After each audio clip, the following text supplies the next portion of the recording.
आपका स्वागत है हमारे चैनल कथा दर्शन में। मैं जितेंद्र राठौड़ आप सभी के अंतर्मन में बैठे हुए परमात्मा को प्रणाम करता हूँ। आइए शुरू करते हैं हनुमान चालीसा की तुलसीदास जी द्वारा कृत 34वीं चौपाई। अंतकाल रघुबर पुर जाई, जहाँ जन्म हरि भक्ति कहाई। अंत समय श्री रघुनाथ जी के धाम को जाते हैं और फिर भी मृत्यु लोक में जन्म लेंगे तो भक्ति करेंगे और श्री राम भक्त कहलाएंगे। तुलसीदास जी इस चौपाई के द्वारा मृत्यु का सिद्धांत समझाना चाहते हैं। हमारा अनंत काल होता ही नहीं है, हम मरेंगे तो दूसरा जन्म लेंगे। अनंत काल का अर्थ है कि अब दूसरा जन्म नहीं लेना है। जीवन में मृत्यु है, मृत्यु होनी ही चाहिए। मृत्यु में काव्य खड़ा करने वाला, मृत्यु का काव्य बताने वाला गुरु है। मृत्यु है इसलिए जीवन है, मृत्यु को भगवान ने ही बनाया है। मृत्यु जीवन में अटल घटना है। संशोधन करके अथवा औषधियों का सेवन करके मनुष्य रोगों का प्रतिकार बढ़ाने की शक्ति बढ़ा सकता है अथवा मृत्यु को कुछ समय के लिए टाल सकता है, परंतु मृत्यु निश्चित घटना है। तुम मृत्यु से छुटकारा पाओगे ऐसा कोई भी शास्त्र कभी भी नहीं कहता। जन्म से तुम छूट सकते हो, यह शास्त्रीय बात है। जन्म से छूट गए यानी मृत्यु से भी छूट गए। हम में स्थित वासना बंद हुई, शुद्ध हुई तो फिर हमें जन्म नहीं मिलेगा, ऐसा होना संभव है, तर्कयुक्त है, शास्त्रीय भी है। परंतु जिसने जन्म लिया है उसे जाना ही पड़ेगा, यह सृष्टि का नियम है। जन्म को या तो रोक सकते हैं या बदल सकते हैं अथवा दैव्य बना सकते हैं। सामने दिख रही वस्तु का बुद्धि पर परिणाम होता है और उसके परिणाम स्वरूप यदि चाहा अनचाहा हमने अपनी बुद्धि में निर्माण नहीं होने दिया तो पुनर्जन्म नहीं मिलेगा। इस रीति को भगवान के रूप में पहचानिए। यह यदि पहचानोगे तो मृत्यु पास तोड़ सकोगे। मृत्यु का रूप मंगलकारी बनेगा। सभी को मृत्यु का डर है और मृत्यु का डर सभी के पीछे लगा है।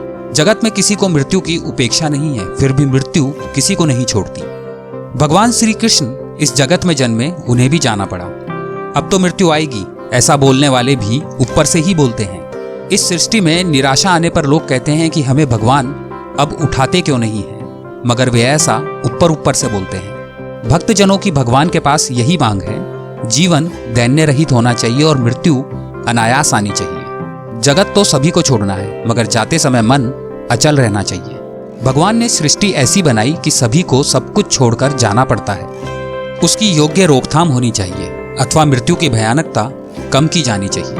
मृत्यु में भयानकता लगती है, इसका कारण क्या है?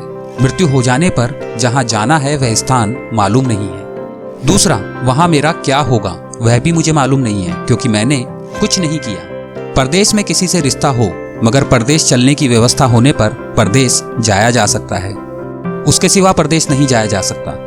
तो फिर परलोक से रिश्ता ना जोड़ा हो, वहां चलने की व्यवस्था ना की हो, तो फिर परलोक कैसे जाओगे? पति पत्नी साथ भी मर जाएं तो भी परलोक जाने के मार्ग अलग अलग होते हैं। इसलिए तुलसीदास जी ने कहा है, जिसने उस लोक से नाता जोड़ लिया, जिसने भगवान से नाता जोड़ लिया, उसको वहां जाने में कोई दुविधा नहीं होगी। यदि दूसरा जन्म मिला भी तो भी वह भक्ति करेगा और ऐसा भी हो सकता है कि उसे मोक्ष प्राप्त हो जाए, जन्म जन्मों के दुख से मुक्ति मिल जाए। संसार में आने वाला मनुष्य अपने जन्म से पहले ही अपनी मृत्यु का दिन यमलोक में निश्चित करके आता है। यह कहना सही होगा कि जो आत्मा सांसारिक सुख भोगने के लिए संसार में आई है वह एक न एक दिन वापस जरूर जाएगी, यानी कि मनुष्य को एक न एक दिन मरना जरूर है। लेकिन इंसान और ईश्वर के बीच एक बड़ा अंतर है, इसलिए हम भगवान के लिए मरना शब्द कभी प्रयोग नहीं करते, बल्कि इसके स्थान पर इस दुनिया से चले जाना या लोप हो जाना, इस तरह के शब्दों का प्रयोग करते हैं। मनुष्य रूप में जन्म लेने वाले भगवानों के अवतार का भी इस दुनिया पर एक निश्चित समय निर्धारित था। वो समय समाप्त होने के बाद अपने प्राण त्याग के अपने लोक वापस लौटना पड़ा था। उसी प्रकार भगवान श्री राम भी इस लोक को छोड़कर वापस विष्णु लोक गए। जो आया है सो जाएगा, कौन कब और कैसे जाएगा यह भी पहले से तय है। स्वयं भगवान भी इसके अपवाद नहीं है। यदि उनका भूलोक पर जन्म हुआ है तो उन्हें समाधि लेनी ही होगी। प्रभु श्री राम ने लगभग 10,000 वर्षों तक राज करने के बाद जल समाधि ले ली थी। इसका विवरण पद्म पुराण में मिलता है। प्रभु श्री राम अयोध्या के राजा दशरथ के सबसे बड़े पुत्र थे, जिनका विवाह जनक की राजकुमारी सीता से हुआ था। अपनी पत्नी की रक्षा करने के लिए भगवान श्री राम ने राक्षसों के राजा रावण का वध भी किया था। फिर कैसे भगवान श्री राम इस दुनिया से लोप हो गए? वो क्या कारण था कि उन्हें अपने परिवार को छोड़ विष्णु लोक वापस पधारना पड़ा? पद्म पुराण में दर्ज एक कथा के अनुसार एक दिन एक वृद्ध संत भगवान राम के दरबार में पहुंचे और उनसे अकेले में चर्चा करने के लिए निवेदन किया। उस संत की पुकार सुनते ही प्रभु श्री राम उन्हें अपने कक्ष में ले गए और द्वार पर अपने छोटे भाई लक्ष्मण को खड़ा कर दिया और कहा, यदि उनके और उस संत की चर्चा को किसी ने भंग करने की कोशिश की तो उसे मृत्युदंड प्राप्त होगा। लक्ष्मण ने अपने बड़े भ्राता की आज्ञा का पालन करते हुए दोनों को उस कमरे में एकांत छोड़ दिया और खुद बाहर पहरा देने लगे। वह वृद्ध संत कोई और नहीं बल्कि विष्णु लोक से भेजे गए कालदेव थे, जिन्हें प्रभु राम को यह बताने भेजा गया था कि उनका धरती पर जीवन पूरा हो चुका है और अब उन्हें वापस अपने लोक लौटना है। अभी उस संत और श्री राम के बीच वार्ता चल ही रही थी कि अचानक द्वार पर ऋषि दुर्वासा आ गए। उन्होंने लक्ष्मण से भगवान राम से बात करने के लिए कक्ष में भीतर जाने के लिए निवेदन किया, लेकिन श्री राम की आज्ञा का पालन करते हुए लक्ष्मण ने उन्हें ऐसा करने से मना किया। ऋषि दुर्वासा हमेशा से ही अपने क्रोध के लिए जाने जाते हैं, जिसका खामियाजा हर किसी को भुगतना पड़ता है, यहाँ तक कि स्वयं श्री राम को भी। लक्ष्मण के बार बार मना करने पर भी ऋषि दुर्वासा अपनी बात से पीछे ना हटे और अंत में लक्ष्मण को श्री राम को श्राप देने की चेतावनी दे दी। अब लक्ष्मण की चिंता और बढ़ गई। वे समझ नहीं पा रहे थे कि आखिरकार अपने भाई की आज्ञा का पालन करें या फिर उन्हें श्राप मिलने से बचाएं। लक्ष्मण हमेशा से अपने बड़े भाई श्री राम की आज्ञा का पालन करते आए थे। पूरे रामायण काल में वे एक क्षण भी श्री राम से दूर नहीं रहे, यहाँ तक कि वनवास के समय में भी वे अपने भाई और सीता माता के साथ ही रहे और अंत में उन्हें साथ लेकर ही अयोध्या वापस लौटे। ऋषि दुर्वासा द्वारा भगवान श्री राम को श्राप देने जैसी चेतावनी सुनकर लक्ष्मण काफी भयभीत हो गए और फिर उन्होंने एक कठोर फैसला लिया।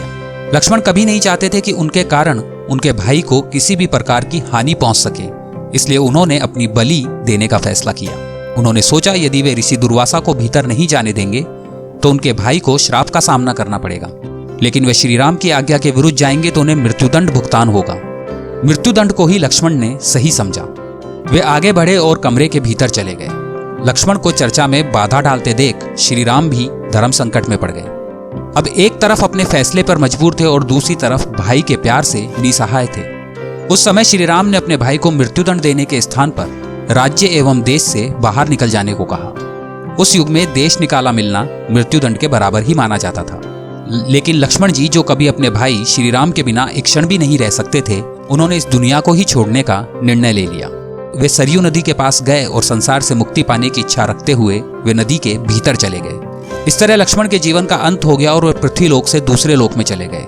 लक्ष्मण के सरयू नदी के अंदर जाते ही वे अनंत शेष के अवतार में बदल गए और विष्णु लोक चले गए। अपने भाई के चले जाने के बाद श्री राम काफी उदास हो गए।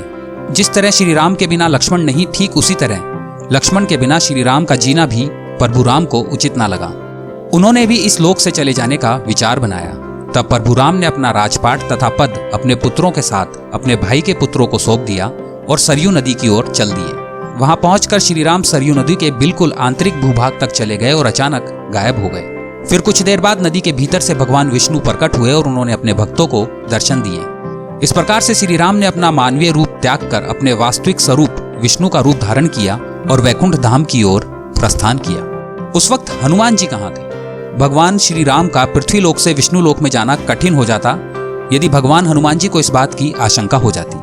भगवान हनुमान जी जो हर समय श्री राम की सेवा और रक्षा की जिम्मेदारी अपने कंधों पर उठाते थे, यदि उन्हें इस बात का अंदाजा होता कि विष्णु लोक से श्री राम को लेने कालदेव आने वाले हैं तो वे उन्हें अयोध्या में कदम भी ना रखने देते। लेकिन उसके पीछे भी एक कहानी है। जिस समय कालदेव को अयोध्या में आना था, उस दिन श्री राम ने भगवान हनुमान जी को मुख्य द्वार से दूर रखने का एक तरीका निकाला। उन्होंने अपनी अंगूठी महल के फर्श में आई एक दरार में डाल दी और हनुमान जी को उसे बाहर निकालने का आदेश दिया। उस अंगूठी को निकालने के लिए हनुमान जी स्वयं भी उस दरार जितना छोटा आकार ले लिया और उसे खोजने में लग गए। जब हनुमान जी उस दरार के भीतर गए तो उन्हें समझ में आया कि यह कोई दरार नहीं बल्कि सुरंग है जो नागलोक की ओर जाती है। वहां जाकर वे नागों के राजा वासुकी से मिले। वासुकी हनुमान जी को नागलोक के मध्य में ले गए और अंगूठियों से भरा एक विशाल पहाड़ दिखाते हुए कहा, यहाँ आपको आपकी अंगूठी मिल जाएगी। उस पर्वत को देखकर हनुमान जी कुछ परेशान हो गए और सोचने लगे कि इस विशाल ढेर में श्री राम की अंगूठी खोजना तो कूड़े के ढेर में सुई निकालने के समान है। लेकिन जैसे ही उन्होंने पहली अंगूठी उठाई तो वह श्री राम की थी। लेकिन अचंबा तब हुआ जब दूसरी अंगूठी उठाई, क्योंकि वह भी भगवान राम की ही थी।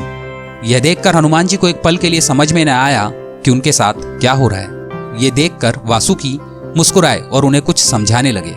वे बोले कि पृथ्वी लोक एक ऐसा लोक है जहां जो भी आता है उसे एक दिन वापस लौटना ही होता है। उसके वापस जाने का साधन कुछ भी हो सकता है।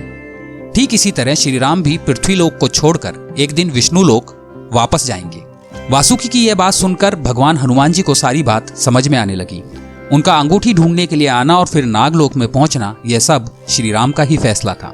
वासुकी मुस्कुराए और बोले, जिस संसार में हम रहते हैं वो सृष्टि व विनाश के चक्र से गुजरती है।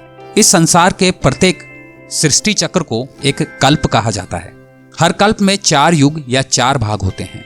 दूसरे भाग या त्रेता युग में श्री राम अयोध्या में जन्म लेते हैं। एक वानर इस अंगूठी का पीछा करता है और पृथ्वी पर श्री राम मृत्यु को प्राप्त होते हैं। इसलिए यह सैकड़ों हजारों कल्पों से चली आ रही अंगूठियों का ढेर है। सभी अंगूठियां वास्तविक हैं। अंगूठियां गिरती रहती है और इनका ढेर बड़ा होता जाता है। भविष्य में राम की अंगूठियों के लिए यहाँ काफी जगह है। हनुमान जी जान गए कि उनका नागलोक में प्रवेश और अंगूठियों के पर्वत से साक्षात कोई और आकस्मिक घटना नहीं थी। यह राम जी का उनको समझाने का मार्ग था कि मृत्यु को आने से कोई नहीं रोक सकता। श्री राम मृत्यु को प्राप्त होंगे, संसार समाप्त होगा, लेकिन हमेशा की तरह संसार पुनः बनता है और श्री राम पुनः जन्म लेंगे। हनुमान चालीसा के 35वीं चौपाई में श्री तुलसीदास जी लिखते हैं, पूजा कैसे उपयोगी हो सकती है। आगे के क्रमांक में उसका वर्णन है। कमेंट बॉक्स में जय श्री राम लिखकर हमारा उत्साह बढ़ाइए। आपको हनुमान चालीसा का यह क्रमांक अच्छा लगा तो इसे लाइक करें। अपने दोस्तों और अपने परिवार के साथ इसे शेयर कीजिए। ऐसे रोचक क्रमांक आपको आगे भी सुनने को मिलते रहें, इसके लिए हमारे चैनल को आप अभी सब्सक्राइब करें।